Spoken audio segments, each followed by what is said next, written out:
So why don't we have a little talk about one aspect of fingerings? Why don't we talk about fingering diminished fifths, like this one?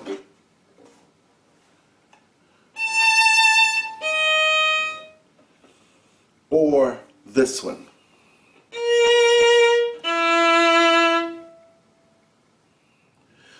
So my question is, why do we use the same finger when we play diminished fifths on two different strings? I mean, why wouldn't it make sense to use two different fingers?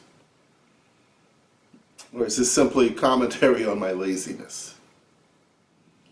For example, suppose we had a D on the A string and a G sharp on the D string. Why not use a third finger on the D and a fourth finger on the G sharp? Or what if we started on the G string with a C natural and then went to an F sharp on the D string, using a third finger on the G string and a second finger on the D string? I mean, doesn't that make sense? So, why would this be important? Well, it seems to me that this would increase accuracy and increase cleanliness. I mean, isn't there a big risk when using the same finger to go to two different spots on two different strings? This seems obvious to me, or perhaps I've lost it. Well, let's assume that I haven't and look at some specific spots in the music to see if I can show you how one might use this not so new idea.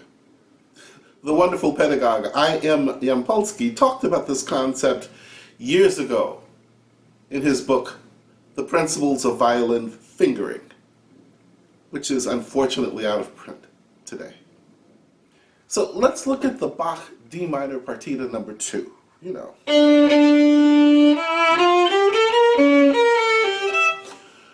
You see, in this measure, we have a G natural on the D string, and we have a C sharp on the G string. Some people might play the G natural and the C sharp with the same finger, the third finger.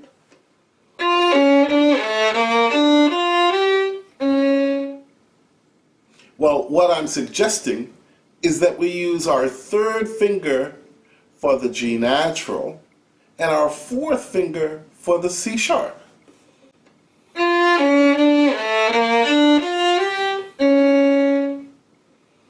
Do you see how much more sense that makes, how much easier it will be, to control the pitch? Okay, how about a look into the Barber Concerto for Violin? If in this excerpt we use a third finger for the D on the G string, then we use the second finger on the A flat on the D string, and even a first finger on the D on the A string. It would be like this.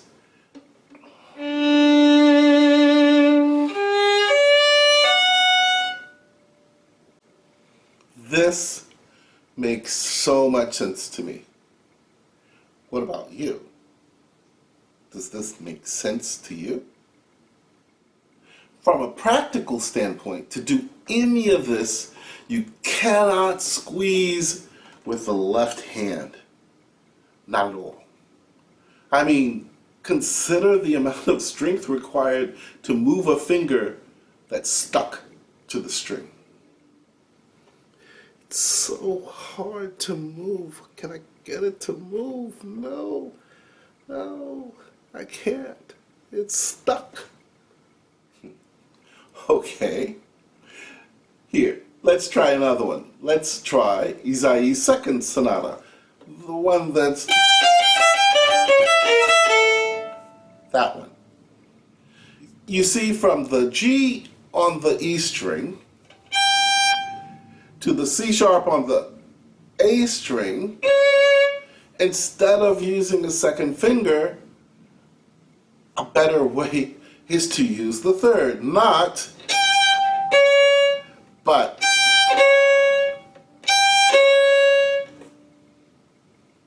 So that's it for this video on fingering diminished fifths. My name is William Fitzpatrick, and I'm the Artistic Director of the MusiShare Young Artist Program. I'm as well the Timianka Professor of Violin at the Hall Musical Conservatory of Music at Chapman University.